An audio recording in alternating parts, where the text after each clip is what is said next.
Assalamualaikum warahmatullahi wabarakatuh. Ini kita jumpa lagi di program misi Bincang Santai Kanan.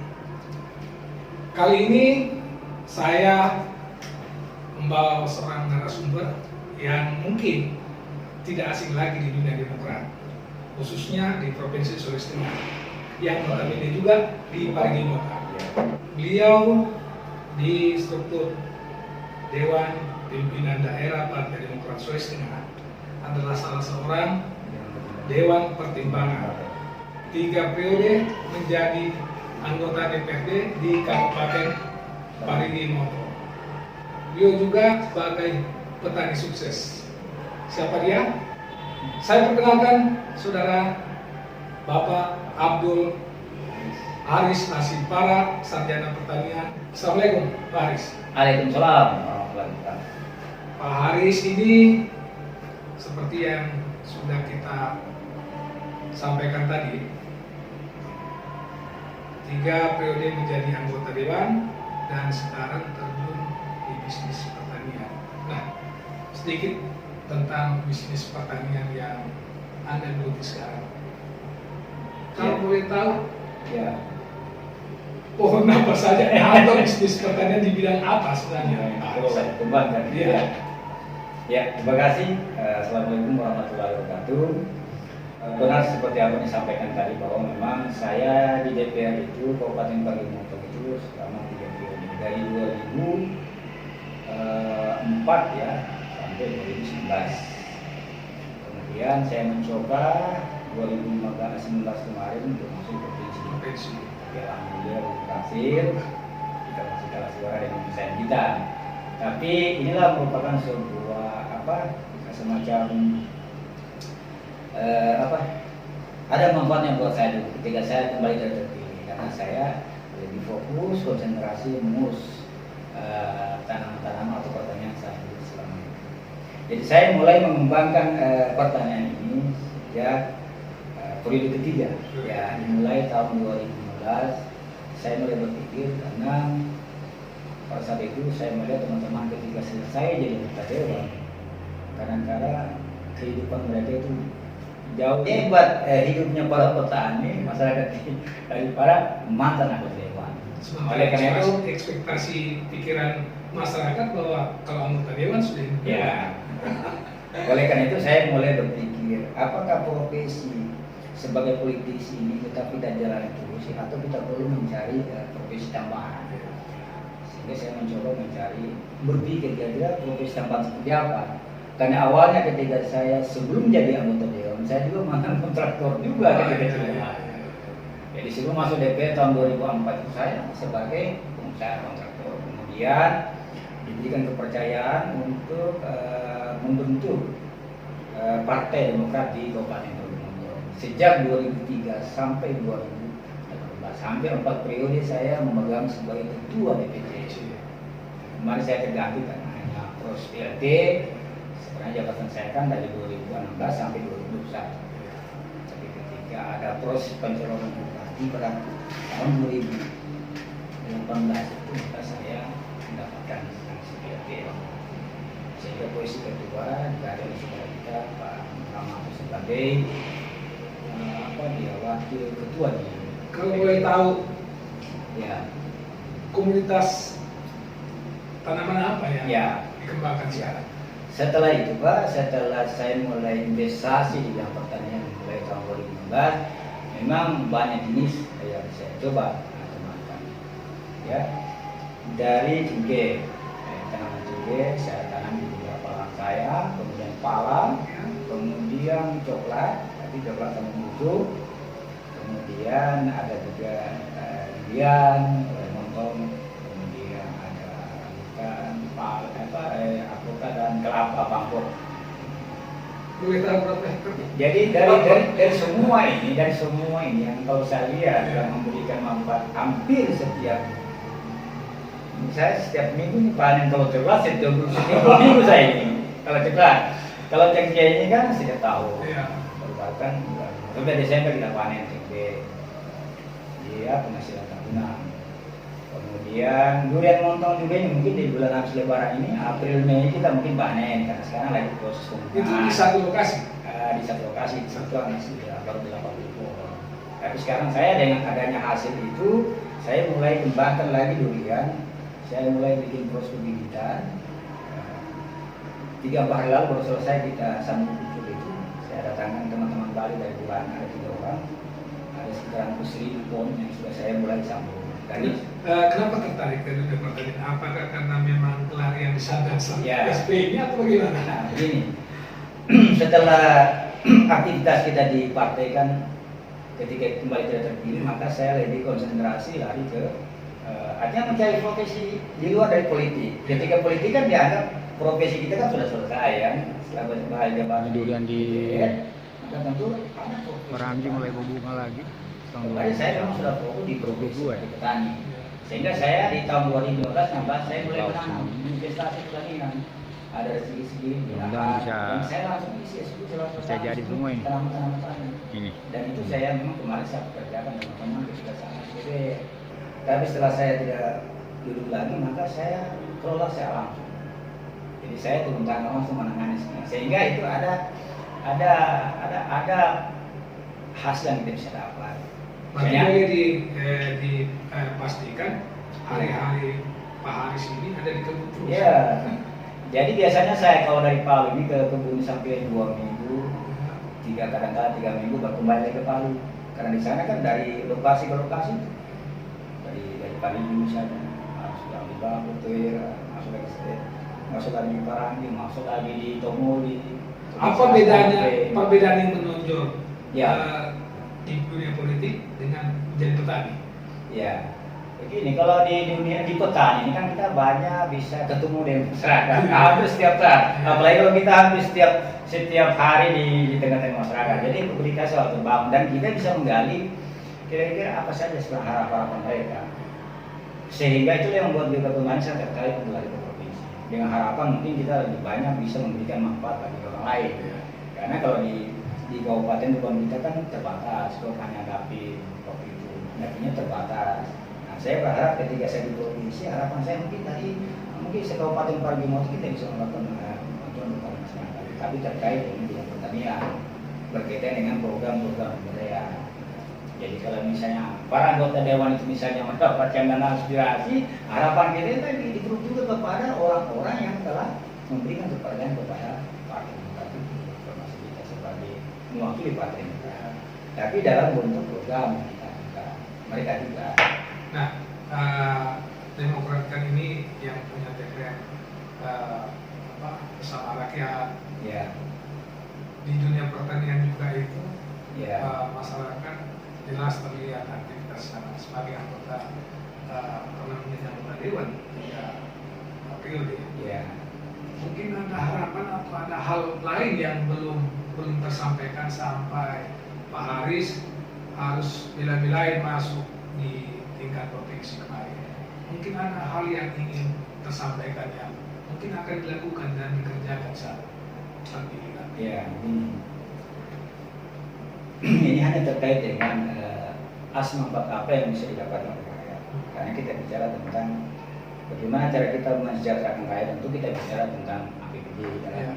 Tidak bisa kita bisa meningkatkan kesejahteraan rakyat kalau kita hanya mengandalkan dana pribadi untuk membantu. Biasanya hanya dana kemanusiaan hati. Seperti itu. Tapi ketika kita mencoba membangun politik ini, maka kita harus berupaya bagaimana juga rakyat yang telah memberikan dukungan dari percaya kepada kita juga harus menempatkan dana APBD. Nah, sumber dana APBD yang menurut saya di provinsi kan di sini sudah ada sepakatan.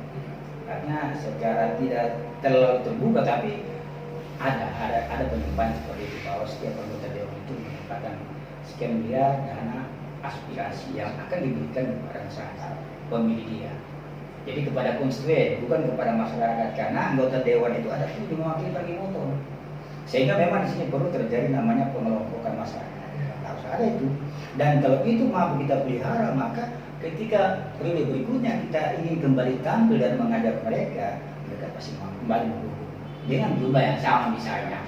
Berarti Demokrat tetap akan mendapatkan kursi lagi. Nah, pertanyaannya, bagaimana cara merawat mereka ini? Ya. Orang-orang yang telah memberikan memberikan dukungan tadi, kemudian bagaimana cara merawat para caleg-caleg sebagai duta partai yang telah menjunjung suara jelas-jelas di partai supaya mereka tidak ditambah demokrat. Karena para caleg itu adalah duta partai, Pak. Coba hitung saja berapa banyak duta partai kita kemarin, para caleg kita yang tidak duduk. Sementara yang duduk kan hanya satu dari sekian orang misalnya. Oleh karena itu, kalau kita bicara tentang politik, ya terlepas dari pertanyaan tadi ya. Jadi kita cepat sedikit dulu tentang politik.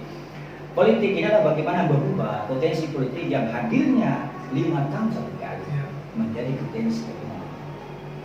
Baik kepada siapapun yang terlibat dalam proses pembesaran partai.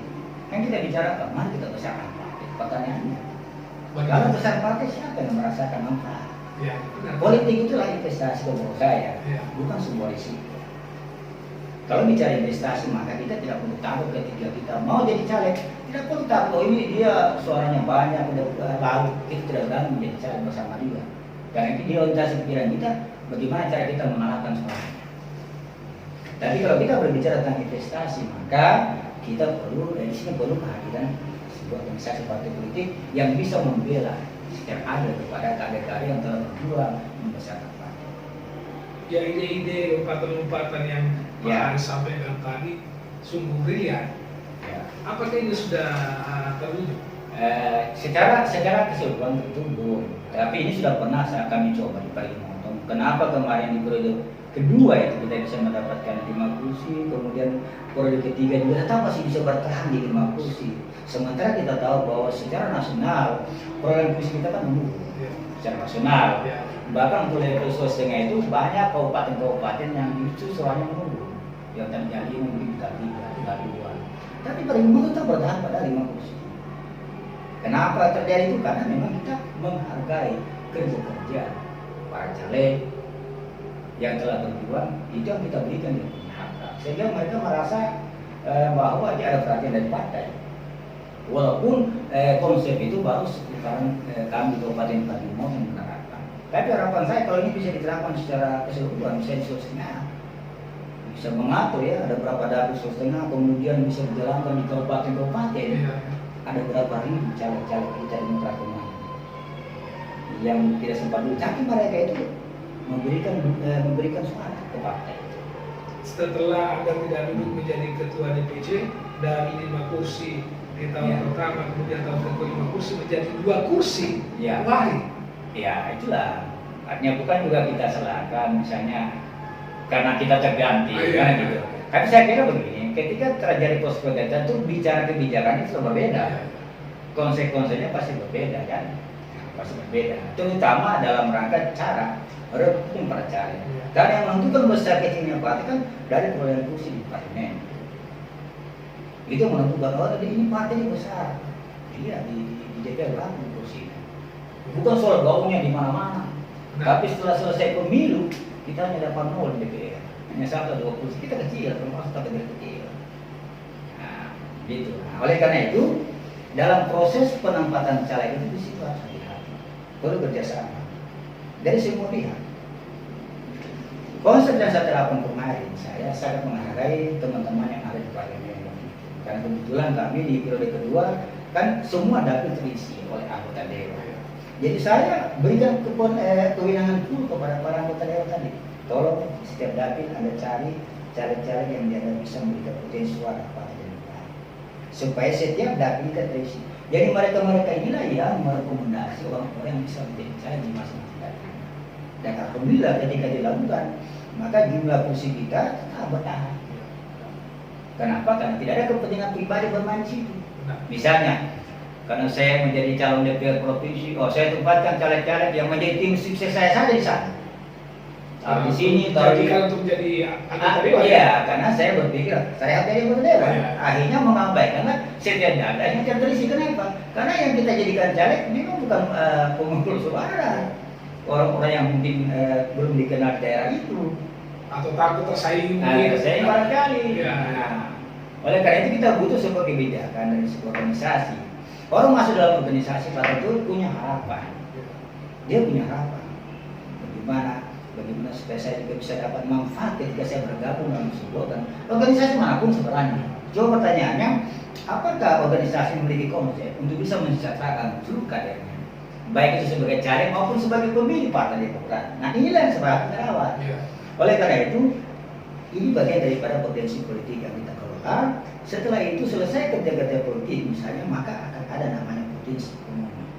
Nah, tolonglah partai atau potensi ekonomi tadi. Sumbernya ada dua, ada melalui penghasilan para anggota dewan yang mewakili dapil masing-masing, dan juga mewakili suara-suara caleg yang tidak duduk, kan begitu? Iya. Nah, kedua, setelah duduk di DPR, para anggota dewan mendapatkan namanya dana aspirasi antara 3 sampai 5 miliar misalnya. Ini menurut saya dengar juga, apakah benar atau tidak. Tapi itulah salah satu yang membuat saya tertarik untuk masuk ke situ. Karena harapan saya, ketika dana itu memang ada, maka saya sudah mulai buat konsep. Saya kembali waktu mencalonkan ini, saya punya program. Ada namanya dokumen kerjasama di bidang politik kepada rakyat, kepada pemilih. Dan sudah berbicara tentang pagu anggaran, berapa yang ada dapat per rumah tangga. Kayak kontrak politik. Iya, semacam kesepakatan. Karena kita kan bicara janji, politik ini tidak ada cash and care. Iya. Politik ini penuh dengan janji. Cuma selama ini janjinya hanya habis cerita. Itulah yang membuat. Untuk saya masih janji. Iya, jadi untung si janji. Iya. Apalagi politik ini kan sulit mau ditagih. Janji politik bagaimana? Sementara politik kan tidak ada namanya cash and care, Pak. Penuh dengan janji. Oleh karena itu janji mari kita kelola janji-janjinya menjadi sebuah sesuatu yang bisa Sperat punya pegangan untuk melakukan klaim dan janji politik. Dia punya pegangan. Yang kedua, Pak, kalau kita membuat semacam kesepakatan begitu, kerjasama di bidang politik, kalau kita terpilih misalnya selama 5 tahun, maka kita masih punya ikatan emosional dengan mereka. Setiap kita melakukan press, maka mereka kita undang dalam rangka mempertanggungjawabkan apa yang telah mereka berikan kepada kita. Suara-suara tadi kan mereka pilih, berarti mereka berikan kewenangan kepada kita untuk mewakili mereka. Maka menjadi tanggung jawab kita dalam satu tahun 3 kali melakukan press, maka yang kita undang itu adalah mereka tadi. Idealnya begitu. Ya, Paris. Ya. Di tahun 2024 akan ada momentum pileg dan pilkada. Ya. Nah, yang kita ketahui kursi Demokrat di DPRD provinsi ya. Iya, provinsi. Provinsi hanya Nah, 4 kursi. Yang sekarang. Iya, sekarang. Dari 6 dapil kan Iya. 4 kursi. 4, iya. Nah, sebagai salah satu dewan pertimbangan, Ya. apa yang ingin Paris sampaikan atau beri rekomendasi ke seluruh pengurus untuk memantapkan perolehan kursi ke depan lagi, tidak stagnan di 4 kursi, tetapi malah tidak. Karena di pilkada nanti kita juga akan menjual tokoh kita Pak Ahmad Hafid menjadi gubernur. Tentu kalau dengan posisi 4 kursi kita belum bisa mengusung, apalagi kejadian kemarin. Iya. Iya. Atau kita tidak bisa masukkan kekurangan kursi. Nah, ini tentu pekerjaan rumah juga buat Pak Anies sebagai dewan pertimbangan. Sekarang begini, memang harapan kita kan, karena kita mendorong Pak Hafid, walaupun kita tahu konteksnya bahwa diawali dulu dengan perolehan kursi dari parlemen. Karena itu yang menentukan pilkada mungkin di bulan November tahun 2024. Itu kan mungkin Februari ya 2024 untuk caleg-caleg. Itulah yang menjadi dasar landasan bagi calon gubernur maupun bupati wali kota untuk mencalonkan diri. Nah, sehingga sekarang yang perlu kita siapkan adalah bagaimana supaya perolehan kursi kita ini bisa maksimal, semua dapil itu bisa terisi kan. Termasuk di provinsi Sulawesi Tengah dari 6 dapil. Kalau seandainya 6 dapil semua terisi, kan sangat luar biasa. Tapi kalau untuk Pak Ibu Motoba dari periode pertama itu tetap terisi. Dari 2000 kita mulai 2004 itu terisi 1 wakil provinsi. Itu kan adanya Pak Sokmu itu yang saya kalau betul ini. Yang kedua baru Nawawi Eskila, periode kedua. Yang ketiga Pak Ampul Ramadali.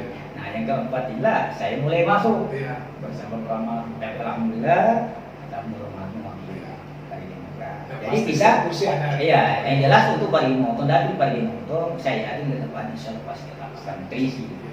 Cuma kita tidak tahu bagaimana. Kalau tahun lalu kan dapil kota kan tidak ada kosong. Nah, sekarang kan baru terisi lagi. Sekarang ada beberapa dapil yang tidak sendiri pula atau apa ya. Makanya strategi di provinsi kan harus mereka kelola lagi.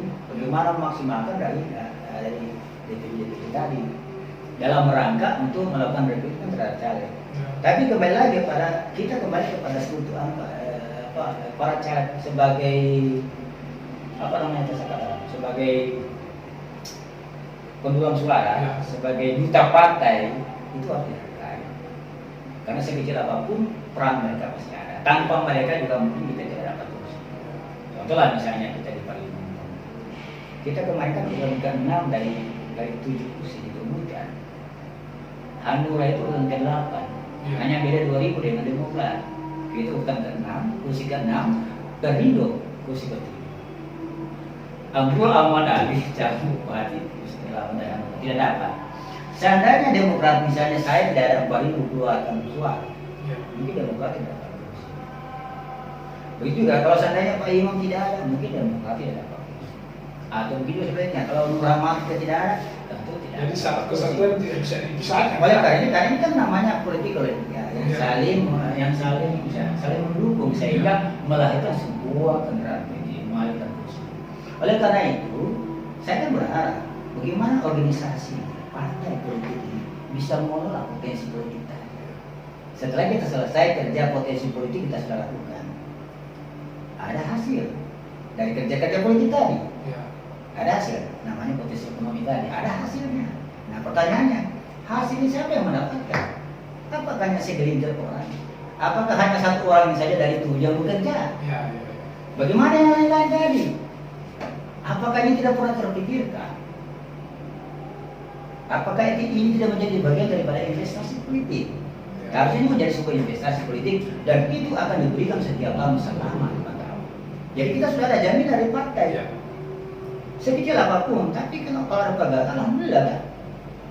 Seperti itu. Nah, begitu juga para masyarakat yang telah memilih para caleg tadi. Mereka ini punya beban juga. Bagaimana caranya itu? Tentu di sini juga ada namanya potensi ekonomi terkait dengan aspirasi. Dan aspirasi Pak tidak boleh hanya dikelola segelintir orang ini. Karena tidak semua rakyat memilih Demokrat Indonesia 14 ribu suara kita. Misalnya Pak Nur kan misalnya 4 ribu lebih. Tentu hanya di skor 4 ribu. Bagaimana ada yang lebih 10 ribu? Kan dia tidak tahu itu di mana tempatnya. Nanti yang lebih tahu mungkin Pak Imam, saya, Pak Rika, mereka tahu tempatnya. Karena dia punya data juga tentang suara-suaranya, lumbung suaranya. Bagaimana supaya masyarakat yang tetap eksis di Partai Demokrat, maka harus lewat mereka ini. Kalau Pak Nur masuk di sini, maka dia membuka lembaran baru. Mungkin orang baru, bukan orang yang tadinya memilih Demokrat. Begitu. Nah, jadi harapan kita, partai mengatur bagaimana supaya dana dan aspirasi dikelola, diatur, dibagi sesuai porsi masing-masing. Caranya juga sangat mudah, sangat sederhana. Misalnya ada aspirasi 3 miliar kita terima di provinsi setiap tahun, dan 3 miliar itu kan kita bagi saja dengan jumlah suara. Berapa total suara per motor? Oh ada 14 ribu, maka dapatlah 1 suara sekian nilainya. Kalikanlah masing-masing kali. Misalnya saya 4 ribu kan yang 4 ribu. Kalau misalnya ini 200 ribu per 1 suara kan berarti ada 800 juta. Itu menjadi pagu saya. Sehingga dari pagu inilah yang kita akan berikan kepada masyarakat supaya mereka mengajukan usulan program pemberdayaan kepada masyarakat sesuai dengan profesi yang mereka jalani. Tapi siapa rakyat yang mana? Iya memilih kita tadi. Makanya kita harus punya database tentang rakyat yang milih. Makanya konsep kemarin Pak saya buat, saya mencari dukungan bukan hanya habis di jalan, tapi dalam sebuah konsep yang jelas. Saya minta data dari KPU tentang potensi pemilih. Jadi dalam dokumen saya Pak sudah berisi tentang potensi pemilih. Seluruh pemilih misalnya per TPS ada sampai 200 orang, ada semua nama-nama di dalam. Ketika itu yang dihubungi dari sekian senang kita hubungi. Jadi adalah 10 rumah tangga, menjadi sebuah kelompok. Berarti sudah ada 20 suara di TPS itu. Oke, itu yang kita jadikan. Oke Pak Aris, pertanyaan terakhir sederhana. Ya. Ke depan tetap maju di RT. Iya, provinsi insya Allah. Umur panjang, sehat-sehat, ya tetap. Dalam rangka juga untuk membantu pembahasan Demokrat. Nah, ketika kita bisa jadi caleg berarti ada sumbangan kita kontribusi suara yang kita bisa semangat partai. Bu Ian apa sudah tinggi semua dan sudah bisa terjual semua itu ya? Apa? Oh, Ini sudah disiapkan. Oh, Kalau SMK ini biasa Iya. 2 tahun lagi. Ya. Jadi tahun 2022 akhir Desember uang dana 2023 akhir Desember kumpul lagi. Nah, saya 2 tahun sempat untuk mengumpulkan untuk personal. Iya, iya. Karena kita Februari 2024 baru kompetisi. Saya kira itu adalah persiapan. Oke, Pak Aris, terakhir closing statement singkat Ya. apa yang disampaikan closing statement. Yang jelas begini, kalau bicara posisi saya sebagai petani, tentu saya juga mengajak teman-teman agar supaya juga bisa juga mengikuti profesi yang ada. Yang kedua terkait dengan politik, ya malah kita sama-sama besarkan partai, tapi dengan harapan bagaimana peran partai ini organisasi bisa berpihak kepada semua, ya dalam rangka itu supaya kita menganggap bahwa berorganisasi adalah sebuah investasi, bukan hanya menjadi sebuah risiko politik, tapi menjadi sebuah investasi politik. Siapa pun pasti akan tertarik untuk masuk di sebuah organisasi karena ada manfaat. Terima kasih Pak Aris. Ya. Demikian Ya. bincang santai kader kita bersama Pak Haris Masimpara, Sarjana Pertanian MM. Semoga bermanfaat dan bisa menjadi inspirasi buat kita semua. Jangan lupa like, komen, dan subscribe channel ini. Dan terima kasih. Assalamualaikum warahmatullahi wabarakatuh. Waalaikumsalam. Salam. Demokrat. Ya.